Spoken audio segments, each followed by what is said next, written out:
So what we've seen up until now, everything we've seen are church fathers. What I want to do right now is bring you the manuscripts. And here's why the manuscripts are important. In textual studies, we have a distinction between what's called an emendation. An emendation is I read the text and I say something's wrong and I change it. And that's one thing. And a textual variant. A textual variant means I'm not just changing the text, I actually have a manuscript. And Michael, you gave the example of Matthew chapter 1 where it talks about Joseph, the husband of Miriam, and you had suggested for years, other people had suggested as well, I think Lambeth might have been the first to suggest it, that the word guvra there means husband, but maybe it also has the sense of the strong one, the father. That was a way of kind of interpreting. It seemed a bit forced to me. And what you were really suggesting is originally this said husband.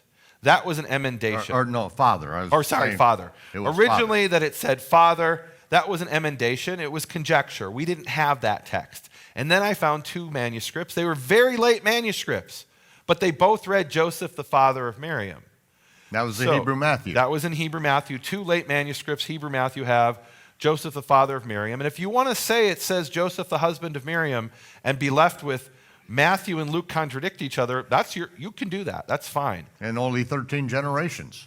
No more. It doesn't really fit that way. But if you look at this variant, everything falls into place. Is that just a coincidence? In this case, I don't think so, but you have to decide for yourself.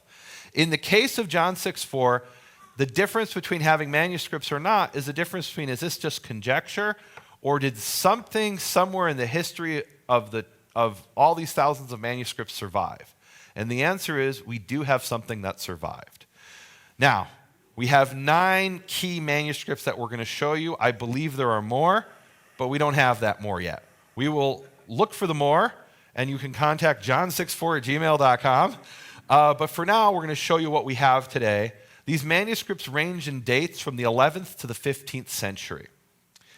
So before we get to the manuscripts, I want to start with what's called the critical edition. The critical edition is scholars, hundreds of scholars around the world, comb through manuscripts for centuries, and the results of their work have been compiled in a printed Bible called the Nestle Aland edition. This, what I have here up on the screen, is NA 26, the 26th edition of Nestle Aland. And on John chapter 6, verse 4, there's a little square, and the square means that something is omitted or missing. Missing is kind of a loaded term because it implies it's supposed to be there. So the more neutral term is omitted. And what is omitted? The entire verse, and it's omitted in manuscript 472. What is 472? Every Greek New Testament manuscript is given a Gregory Aland number, and based on that, you can then find out a much longer name, what library it's in, we'll tell you in a few minutes. And then it says PC. PC in the New Testament, this is called a critical apparatus. Every little symbol here has significance and meaning, right? It tells you that something is missing or added or changed or different, very slightly different words. And this is actually kind of a big deal here. It's the whole verse is missing in manuscript 472, and PC is not politically correct. It stands for the Latin pauci, which means several. So it's 472 plus several other manuscripts in which verse 4 of John 6 is missing. What are those several? Don't know. How do you find it? Not easy. So, Michael, you had seen the Nestle Aland 26 or 27? Right. Nestle Aland 26 is the work that I was working from. And so when I saw that it was missing from that, then that's what I put in the forward of my book. Okay. That 472, that those words are missing. And I could not get a photograph of this, and so I eventually went over to Lambeth Palace. I want you to save that story for when we look at 472. Okay. It's really exciting. Okay. But it was 26. This is what I was looking at and didn't... So according to Nestle Aland 26, it's manuscript 472, as well as several other manuscripts where it's missing. And the next one we have is Nestle Aland 27. Same exact story. It's omitted or missing from 472, the entire first, John 6:4. But that is only up until the year 2004, the 8th corrected printing. And guys, to find this out, I was going to libraries all over the place, asking them, do you have a Nestle Allen 27? Oh, we've got a bunch of them. And I'm pulling them up, and I'm like, no, I need the specific one from 2004 and 2005 and 2006. They're like, well, we don't know which edition we have. It's all the same. It's Nestle Allen 27. No, it's not all the same. Because in 2006, that's a 2004 edition, the 8th corrected printing. In 2006, they changed it.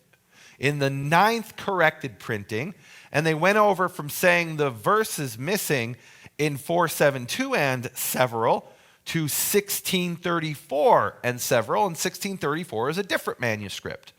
Which one is it? We'll see in a few minutes. Now, one of my questions when I was doing this research was, what happened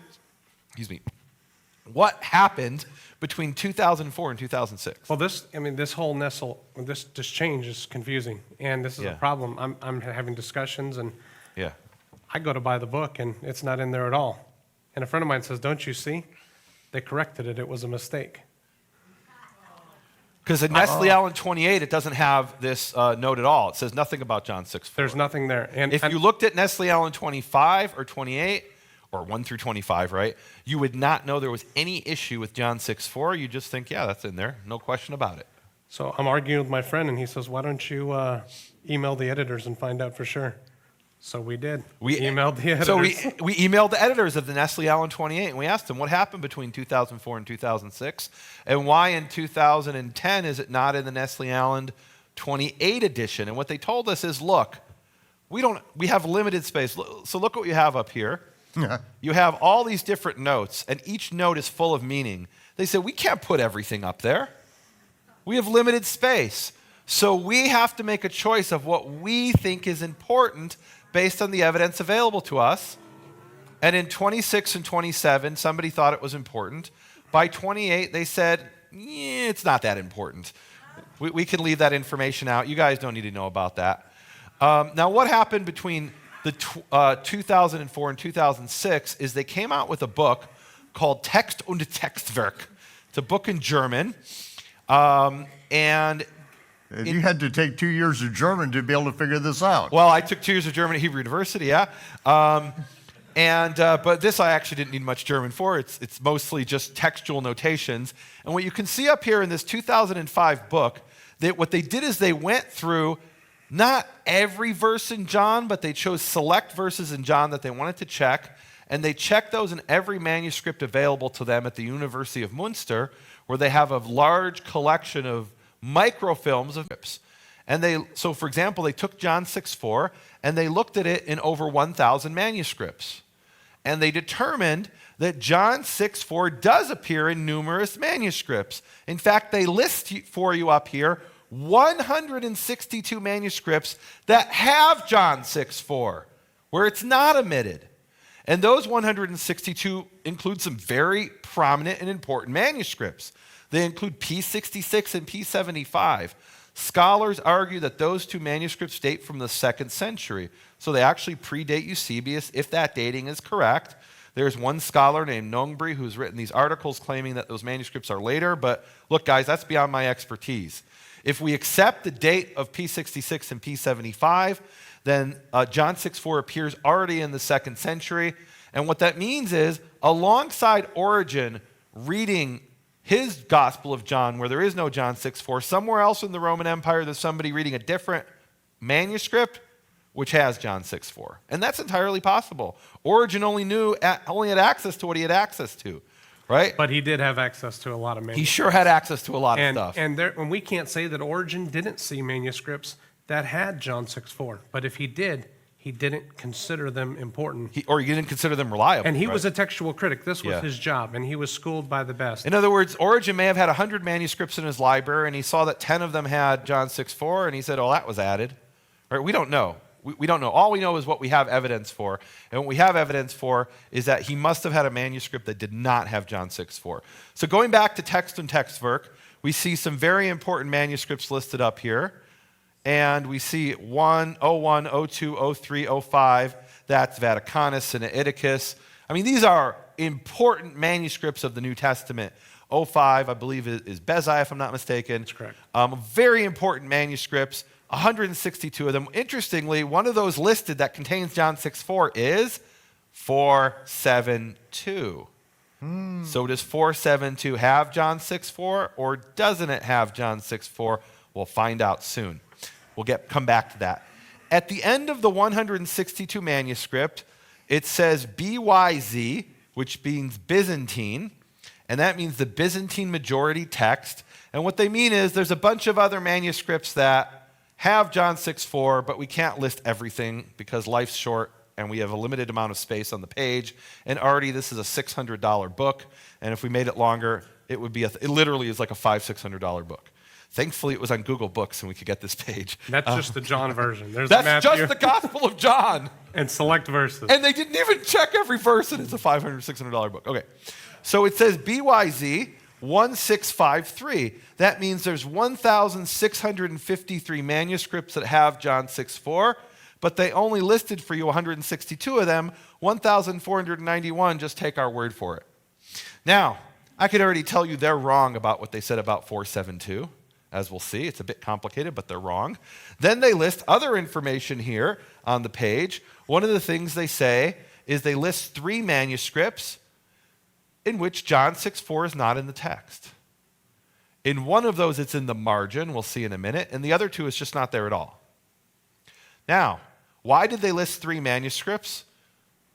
Because that's what they knew about. There's actually 4 manuscripts where it's not in there. Why didn't they list the 4th?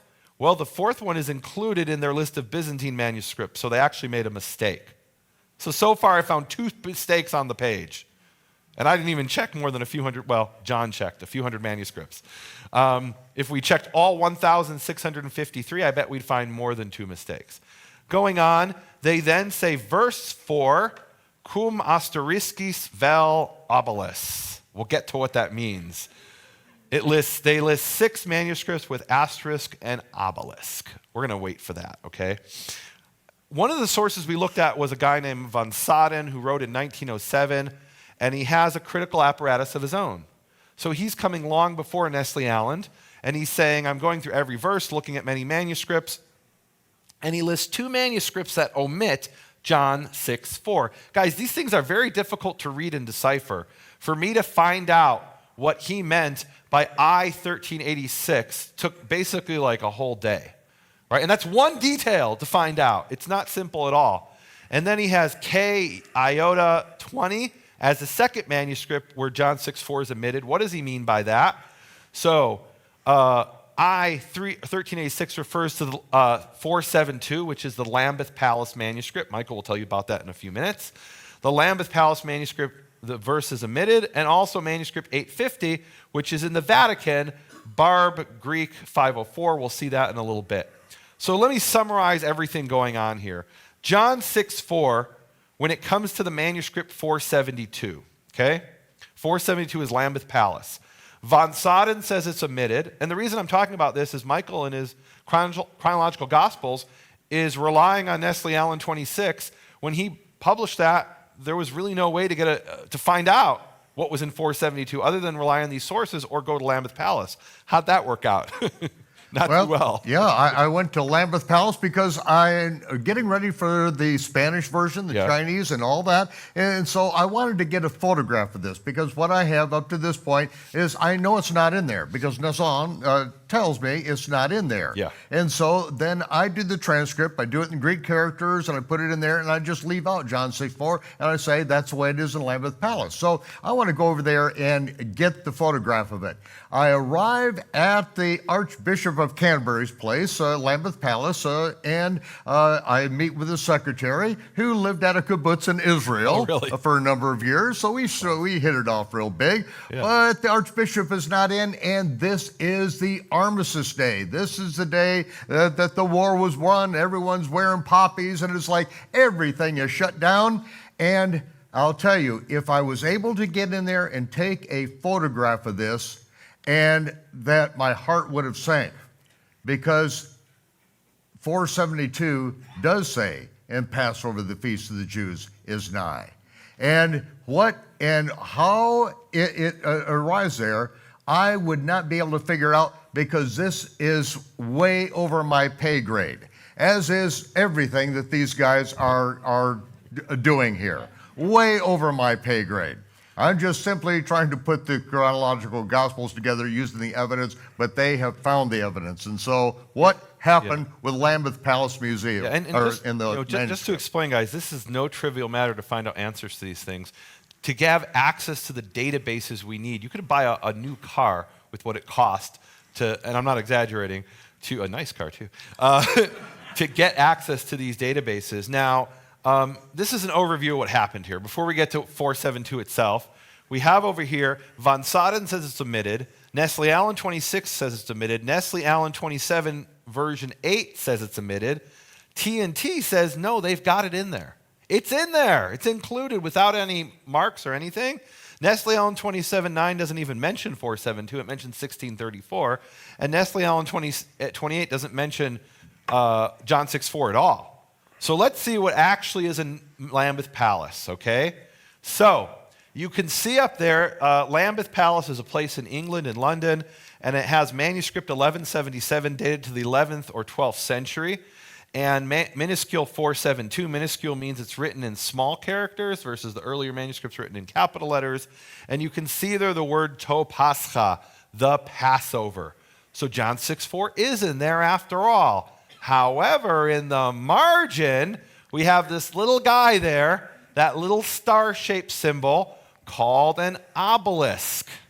And this is mentioned by Text und Textwerk, known as TNT, that book from 2005, the German book. They mention that there's 6 manuscripts with an obelisk or an asterisk. Well, what is an obelisk or an asterisk? This is a famous French cartoon, and the French cartoon is actually a pun. The pun is that in Latin and Greek manuscripts, when they have something in the manuscript which is considered doubtful, it is marked with an asterisk or an obelisk. Those are scribal notation symbols. And the author of this cartoon, the cartoon is about these two people in Gaul who are fighting the Romans, named Asterisk and Obelisk. And Obelisk is the big, cute guy. So the whole cartoon is, and when I was a little kid, I used to read the Sunday comics, and they would read the cartoon, Asterisk and Obelisk. And so asterisk and obelisk are this pun, and these symbols go back to textual criticism of Greek texts in Alexandria. We mentioned before Origen, and how even before the time of Origen, the Greeks said, hey, we consider the book of Homer to be sacred, but we have differences in our manuscripts. And so they would mark those differences, the ones they thought to be doubtful, with these symbols. Now, Origen mentions these, and he writes as follows. Origen says, and remember, this is part of his hexapla. The hexapla is he was systematically comparing the Hebrew Tanakh with the Greek translation called the Septuagint. And he says, we marked with an obelus, obelus is the Greek word for obelisk, we marked with an obelus those passages not found in the Hebrew. And we added other passages with an asterisk in order that it might be clear that we have added passages not found in the Septuagint. So when he saw something in Hebrew, which wasn't in the Greek, he put it into the Greek, but he said, I don't know if this is supposed to be here, and he marked it with an asterisk. And when he found stuff in the Greek that wasn't in the Hebrew, he marked it with the obelisk. He who so wishes may accept these things, but to one whom this matter causes offense, he may do what he wishes concerning the acceptance or not. So he's telling you, I don't consider these to be trustworthy, or in some cases, I'm not sure if they're trustworthy. You decide for yourself. And that's a good place to ask. You know, some people are offended when you say this is not in the original text of the Bible. That's right. And they have every right to be. And every one of us, this is the same when we're sitting at a Bible study and we're reading from English Standard Version and the King James Version. When you have a variant in the text, you have to decide which one of those is the Word of God and which one of them isn't. They both can't be. And we can't say that this text is 100% not in the text that John wrote. We don't have the text that John wrote. We're presenting the information that we've found. We're sharing it with you, and you can make up your mind. what you think was in that original text. We don't know for certain. And we had the same thing in the King James Version. The original King James Version didn't have any words in italics, and the scholar said, you can't just add words without telling us. And so they later came back and they italicized words and phrases that they added to hopefully clarify things, but they put it in italics. Those words are not in the original text, and they didn't correct them all. And so that's why we have to go back and look at the Greek manuscripts and look at the Hebrew manuscripts and see where they actually did it accurately and where they didn't. And look, we talked before about Acts 21:25, and we saw that there were 6 words added in Greek, 8 words in English, where it says, do no such thing, meaning do not keep the Torah if you're a Gentile. And that was in the majority of manuscripts, and even some early manuscripts like Bezai from the 5th century. And, ultimately, if you're offended by me telling you what is just a fact, which is that those words do not appear in some of the earlier manuscripts and really in no modern translations, virtually, well, you can be offended by that, but ultimately you have to decide for yourself, which one are you going to accept? You have to take responsibility for your walk with the creator of the universe. Now, look, this is not some issue we're talking about, John 6:4, which is, necessarily fundamental to your faith. Can you put it in Christian terms for me, John? I don't think anybody's going to stand at the judgment seat and be rejected because they didn't figure out the chronology with German precision. Okay.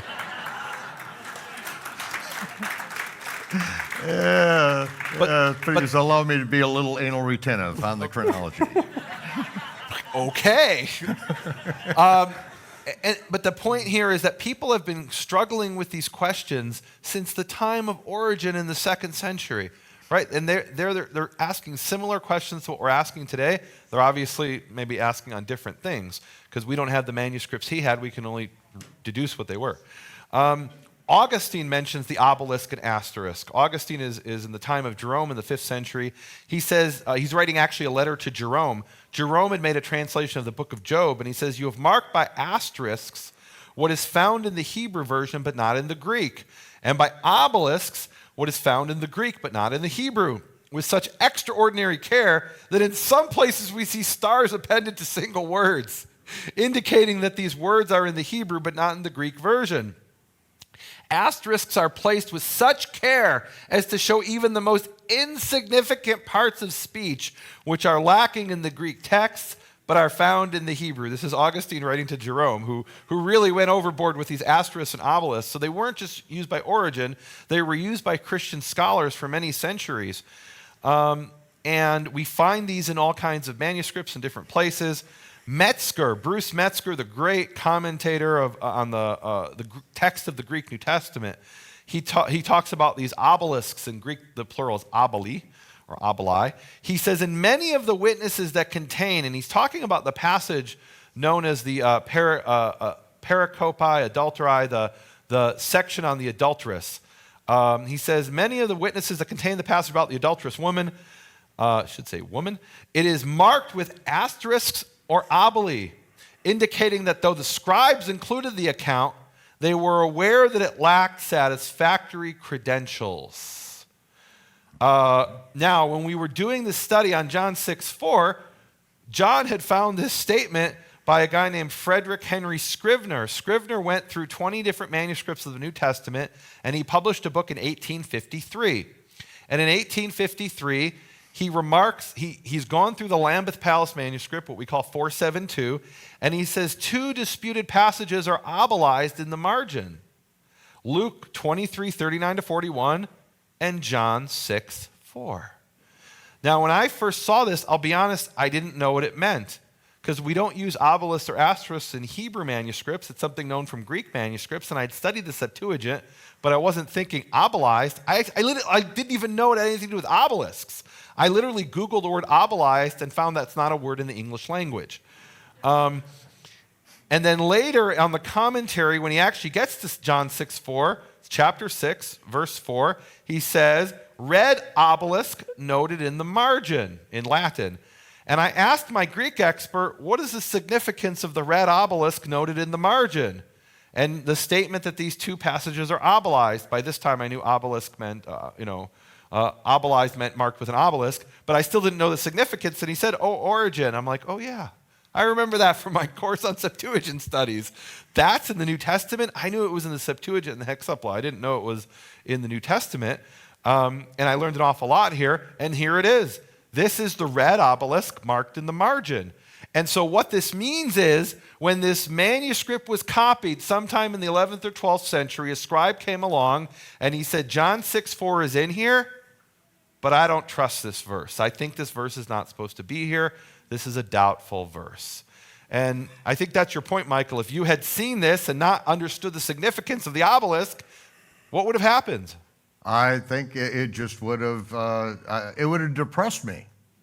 I'd staked so much on this manuscript and on Scrivener's comments on this that I'm reading in English. I'm not reading the Latin version of his comments. Yeah. I know that, I would have walked from Lambeth Palace, kind of lost. This is more than 20 years invested in this, trying to put this together because I want to get Yeshua's words in context. That's what the whole thing is. To read it in context, to understand why he's saying what he's saying, where things are happening, and it's like, I got it, but then it slipped through my fingers. Right, yeah. So, but when we sat down with a mutual friend of ours, we're eating dinner, and the gentleman's wife asked, we were talking about that we were going to take this study up. The gentleman's wife asked, what do you guys hope to find? And I turned to her and I said, the truth. And when we were studying this, we didn't know what the obelisk meant. So for a long period of this, our position was, I took the Nestle-Aland information. I discussed it with a lot of people. I was wrong. Yeah, my initial thought we were wrong. That's absolutely right. My initial thought is, at least based on the manuscripts, is that Michael was wrong because 472 does have the verse, and it wasn't until, and it really was an incredible experience. I was in Baltimore. Yeah, and I finished a long week of work. Wasn't able to do a lot of study, and I prayed earnestly. And when I was done praying, I was in the computer and I'm finding things one after another, and this idea pops into my head. I had studied this years before, and I had a lot of roadblocks, and there was this document I had that I couldn't make heads or tails of, and I pulled that document out. And that document, when I read it before, I knew it was significant, but I had no clue what it meant. Well, after we had been studying some of these things, I learned some advanced information that I hadn't had before, and I pulled that document out and read it. And this was like 2 o'clock in the morning, 3 o'clock in the morning, and it mentioned Scrivener. So I find Scrivener's commentary, and I'm reading Scrivener's commentary. And that's the screenshot he just showed, was that Scrivener's commentary. I sent that to him with a big red circle.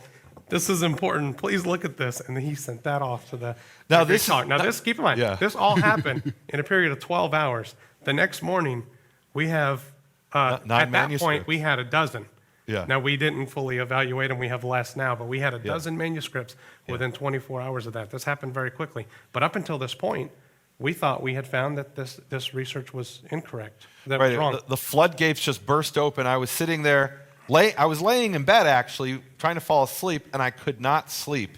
And I get up like 1 in the morning, and I write to the guy in Greece, and it's like 8 or 9 in the morning where he is, and we're going back and forth by Skype, talking about these different manuscripts, and we're like, well, it said it in Nestle-Aland, but apparently it's wrong. And in the middle of all that, I get an email from him. And in the email, it's the answer to the question that I was discussing. And I show it to the man in Greece. And he said, okay, that's why Nestle-Aland said it was omitted. It's not that it was omitted. It's that it was marked with an obelisk as doubtful. And so it all fell into place. And then we started finding manuscript after manuscript. I was literally up until 5 in the morning. And by the end of that, we had found all the manuscripts that I'm going to show you today, along with several others. We just got a few minutes here, so we better roll on this. There's more to show you guys. This is the tip of the iceberg. We've shown you 1 manuscript. Today we're going to show you 9 manuscripts that confirm that John 6:4 either is missing in the manuscript, it's added in the margin, or it's marked with the asterisk or obelisk.